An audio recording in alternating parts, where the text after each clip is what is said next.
आइए दोनों हाथ जोड़ करके प्रार्थना मुद्रा में शिव जी की वह अनंत स्वरूप को, जिसका कोई आदि न अंत है, ऐसे महान आदि योगी को, जिसके कोई भी स्वरूप में आप पूजन कर सकते हो, ज्योतिर्लिंग के स्वरूप को ध्यान धारणा करते हुए भगवान सदाशिव के से प्रार्थना करें। ओम नमः शिवाय। ओम नमः शिवाय।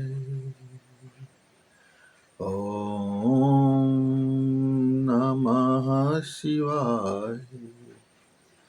ओम नमः शिवाय।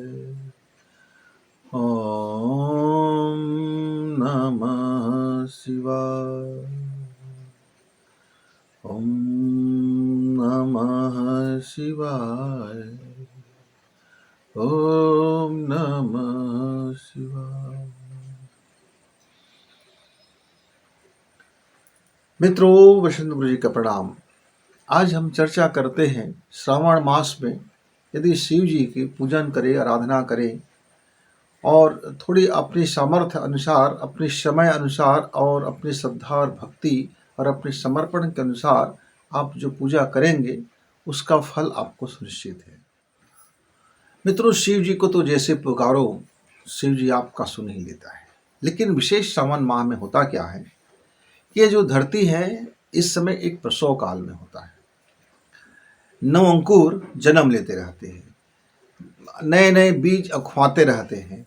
तो ऐसे परिस्थिति में होता क्या है कि हमारे जो शरीर है, हमारी जो ग्रंथियां हैं और हमारी जो ऊर्जाओं के बीच में इतना गजब का तालमेल होता है कि आप यदि बेल की पत्र को सूंघते हैं या नज़र में उसको देखते हैं, एक टक देखते हैं, त्राटक करते हैं, या फिर उसकी गंधों को स्वीकार करते हैं, या उसकी रस को, थोड़ी सी रस को लेकर के यदि आप पान कर लेते हैं, तो ये आपके शरीर में आपके अंदर की कई बीमारियों को ठीक कर दे हैं।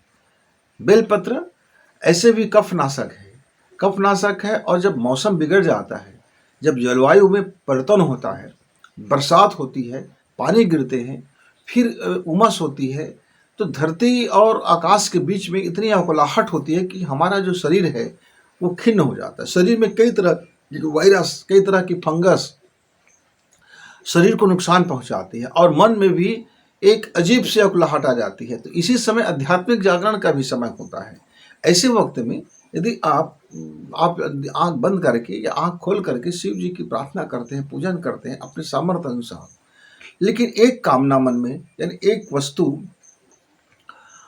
कि शिव जी मुझे शांत करें और मेरे अंदर में सृजन की क्षमता उत्पन्न करें, क्योंकि सृजन का मौसम है। इस मौसम में सारे बीज अखवा रहे हैं। उस समय आपका भी जो कल्पना का बीज होगा, जो आपकी अंदर की भावना के बीज होगा, आपके अंदर में जो अध्यात्म के बीज होगा, आपके अंदर में जो कर्म का बीज होगा, वह भी अखवाते हैं, वह भी जन्म लेते हैं और इसका परिणाम आपको आने वाले 6 माह में दिखता है।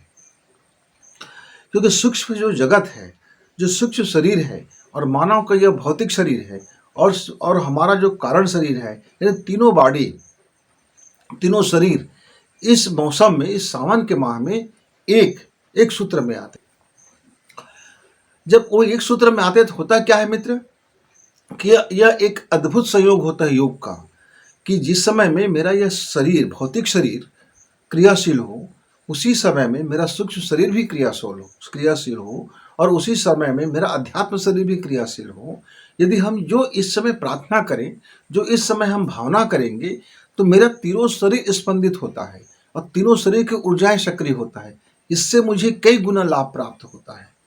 तो यदि आप सोमवार को विशेष पूजा क्यों की जाती है, सोमवार को विशेष पूजा क्यों करें, सोमवार को ही ऐसा क्या हो जाता है? तो सोमवार को चूंकि चंद्र का उसमें प्रभाव होता है, हमारा जो पृथ्वी ग्रह है और चंद्रमा के बीच का संबंध उस समय प्रगाढ़ होता है और धरती जो इस समय अगुला रही होती है, तो चूंकि शरीर में भी एक शीतलता और मन में भी शीतलता और अध्यात्म में भी शीतलता, तीनों गुण। और उस समय हमारा जो वार होगा, शनिवार होगा, सोमवार जो होगा, सोमवार की वजह से जो चंद्र के जो गुण है उस समय भी शीतलता, यानी कि जो हमारे शरीर के अंदर में एक व्यापक शांति का समय होता है। और उस दिन यदि हम उपवास रखते हैं तो होता क्या है कि बरसात में कई फंगल इन्फेक्शन होते हैं, जठराग्नि में जाकर के भी कई फंगल इन्फेक्शन हमें प्रभावित करते रहते हैं, सांसों के माध्यम से जाते हैं, पानी गिरते हैं तो आबो हवा बदला होता है, अलग अलग जगह की हवाएं हमको स्पर्श करती है, नमी होती है।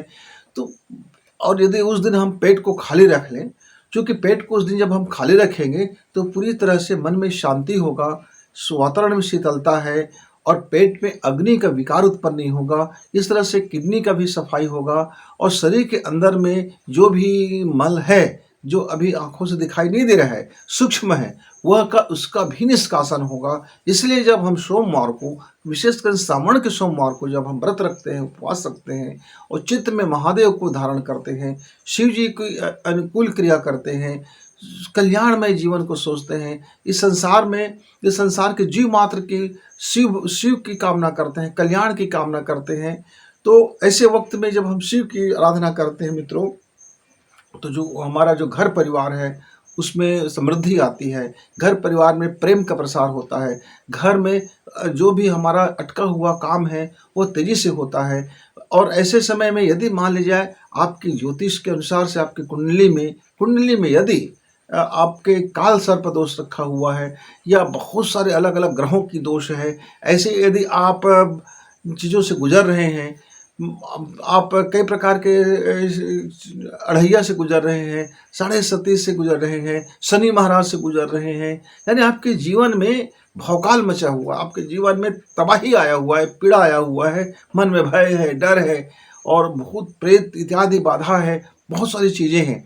तो आप एक मात्र बहुत मामूली उपाय करके आप अपने जीवन को इन काल सर्प दोष से मुक्त कर सकते हो। महाकाल की कृपा आपको प्राप्त होगा। क्या करना है, मान लीजिए आपकी कुंडली में काल सर्प दोष है तो आप रोज सुबह शिव जी का आराधना करें और भयानक इसमें स्वर का भी ख्याल रखें।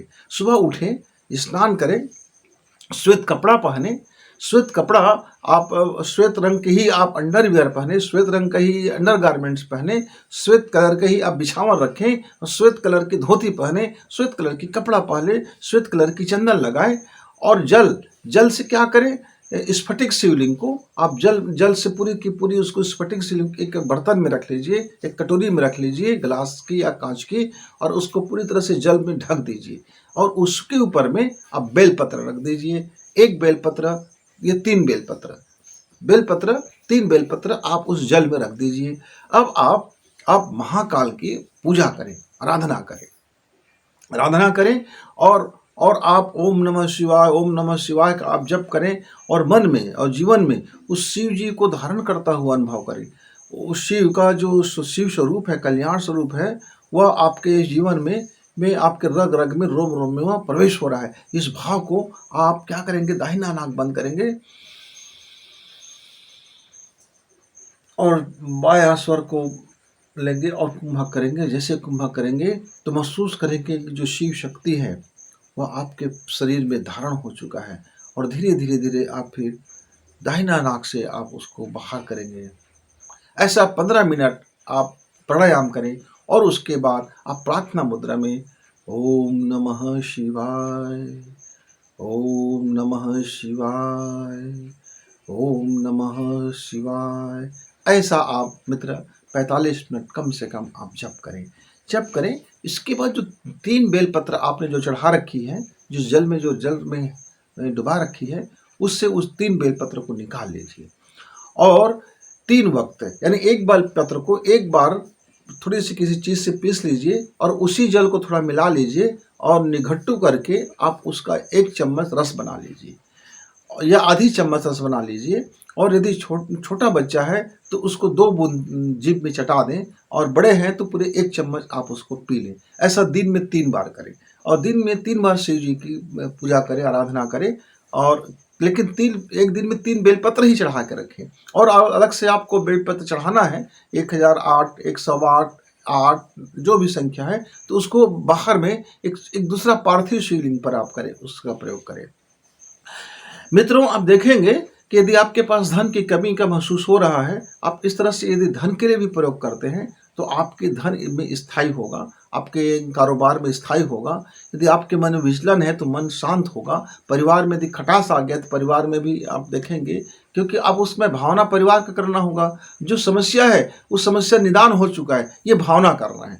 मैं जैसे कोई काल सर्पदोष से ग्रसित व्यक्ति है, तो वो अभय हो, निर्भय हो, ईश्वर को अपने शरीर में समर्पण महसूस करे, बिल्कुल महसूस करे कि वो खुशी खुशी जीवन यापन कर रहे हैं, जिंदा है, लोगों से मेल मिलाप कर रहे हैं, वो सेवा कर रहे हैं, शिव जी की शरण में है, वो अनुभव करे। धन की जिसके पास कमी है वो ये अनुभव करे कि यह अद्भुत है, उनके पास धन की प्रचुरता है, उनके घर में जो भी मेहमान आ रहे हैं सब सब मन भर भोजन कर रहे हैं, वस्त्र दान हो रहा है, संपत्ति की कमी नहीं है, नए सृजन हो रहे हैं, लोगों के कल्याण के लिए धन खर्च की जा रही है, नए नए वस्त्र हैं, नए मकान की हो रहे हैं, हम नए बीज बो रहे हैं, खेत लहलहा रहे हैं, फसलों से वो अद्भुत है, समृद्धि है, लोगों के जीवन में समृद्धि है, चारों तरफ वो समृद्धि देखे। जिसके घर जो जो बीमार है वो स्वस्थ को देखे, अपने आप को चलता फिरता देखे, अपने आप को खुशी हंसी में देखे, यानी जो है उसके विपरीत कल्पना कर लें, उसके विपरीत अनुभव करें, और अनुभव करने और 45 मिनट तक ओम नमः शिवाय के जप करते रहे। मित्रों, आप देखेंगे इस एक माह में किया गया प्रयोग आपका अद्भुत लाभ मिलेगा। सोमवार को तो आपको व्रत करना ही है, लेकिन आपको यदि विशेष लाभ लेना है तो पूरे सोमवार को एक वक्त का ही खाना खाएं, यानी प्रतिदिन ही एक व्रत मान लें, क्योंकि आपको विशेष अनुष्ठान करना है। जैसे काल सर्पदोष से आप ग्रसित हैं तो आपको विशेष अनुष्ठान करनी चाहिए। यदि आपके पास धन की कमी है, आप गरीब हो गए हैं, कंगाल हो गए हैं, आप जीरो बैलेंस में आ गए हैं, आप माइनस में आ गए हैं, कर्ज में दब गए हैं, ऋण में आ चुके हैं, तो आपको प्रतिदिन शिव श्रावण मास का जितने भी दिन है उसमें आपको व्रत करने चाहिए। आप बीमार हैं, आपका शरीर स्वस्थ चाहिए, आप रुग्ण हो गए हैं, तो आपको इसका करना चाहिए। यानी विशेष अनुष्ठान यदि आपको करना है तो प्रतिदिन आपको एक वक्त का भोजन कर लेनी चाहिए, एक वक्त का सामान्य भोजन जो आप घर में खाते हैं, जो घर में खाते हैं वही सामान्य भोजन हो, या आप भूखड़ राम हो, आप एक उपवास नहीं रख सकते हो लेकिन उपवास भी रखना चाहते हो, तो आप समझ लो एक वक्त तक आपकी 4 या 5 रोटी का आहार है, तो उस 5 रोटी को 5 बार में खा लीजिए, एक एक रोटी करके। इस तरह से आपका उपवास भी सध जाएगा और आपके पेट की अग्नि आपको परेशान भी नहीं करेगा। यदि आप चावल खाते हो, भात खाने वाले हो, तो उस भात को आप 5 हिस्सा में बदल लीजिए, थोड़ा थोड़ा करके 5 बार खा लीजिए, 3 बार खा लीजिए। मतलब एक वक्त का जो आहार है उसको आपको 24 घंटे में उतने में जीविका को पालन करना है। और एक वक्त के आहार को आप क्या करेंगे, एक वक्त के आहार को आप जरूरतमंद लोगों को बांट देंगे। तो जैसे एक माह में आपका मान लीजिए प्रतिदिन 10 रुपये के हिसाब से आपका बचत हुआ, तो 300 रुपये का आपका बच गया, तो 300 रुपये का आप किसी ऐसे कार्य में खर्च कर दीजिए जो सृजन का कार्य हो, जो किसी बीमार व्यक्ति को दवा का कार्य हो, या किसी जिसके पास कपड़े नहीं है तो उसके कपड़े आ जाए, या कोई व्यक्ति को बहुत ज़रूरतमंद है और वो तो उसको मिल जाए। मतलब 300 को आप ऐसा खर्च कर लीजिए। यदि एक दिन में आपका 20 रुपये का भोजन करते हो तो उसके हिसाब से कर लीजिए। आजकल तो 100 रुपये की थाली, 200 रुपये की थाली से कम में आजकल का भोजन होता नहीं है। तो मान लीजिए 200 रुपये, 300 रुपये आप ज़रा निकालने में आपको कंजूसी महसूस होगा। बोलेंगे 1 महीना में 1000 रुपये कहाँ निकालेंगे भैया, क्योंकि अब देने के मामला है तो आदमी बुरा भाग में लग जाता है। तो मैं उदाहरण के लिए मैं एक वक्त में 5 रोटी खाता हूँ, तो एक दिन का जो 5 रोटी का जो मेरा आटा बच जाता है, तो 30 दिन में मेरा एक वक्त तक जितना आटा बच गया उतने का मोल निकाल लो और किसी ज़रूरतमंद को दे दो। आटा ही दे दो, चावल ही दे दो, सब्जियां दे दो। ज़रूरतमंद को दान नहीं करना है, ज़रूरतमंद को आपको दे देना है, बिना बिना दान की भाव से, बिना मदद की भाव से, बिना अहंकार की भाव से। भाव को बचा कर रखना।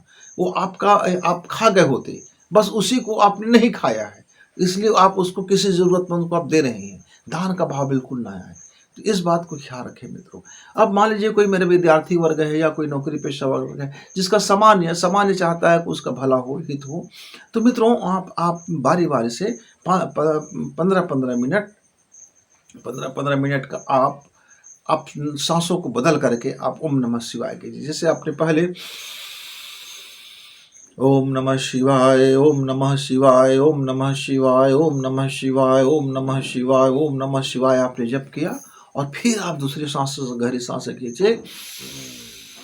ओम नमः शिवाय, ओम नमः शिवाय, इस तरह से आप जप किए और उसके बाद आप 15 मिनट दोनों नासिका के साथ सांस खींचते हुए ओम नमः शिवाय, ओम नमः शिवाय, ओम नमः शिवाय का आप जप किए और बेलपत्र चढ़ाया और आपने उस बेलपत्र को अपने हाथों से अच्छे से रगड़ते हुए ओम नमः शिवाय, ओम नमः शिवाय, ओम नमः शिवाय, ओम नमः शिवाय, ओम नमः शिवाय ऐसा कहते गए। और जब पूरी तरह से बेलपत्र रगड़ करके पूरी तरह से मिल गए, आपके हाथ गर्म भी हो गए और उसका फिर गहरी सांसें खींचे।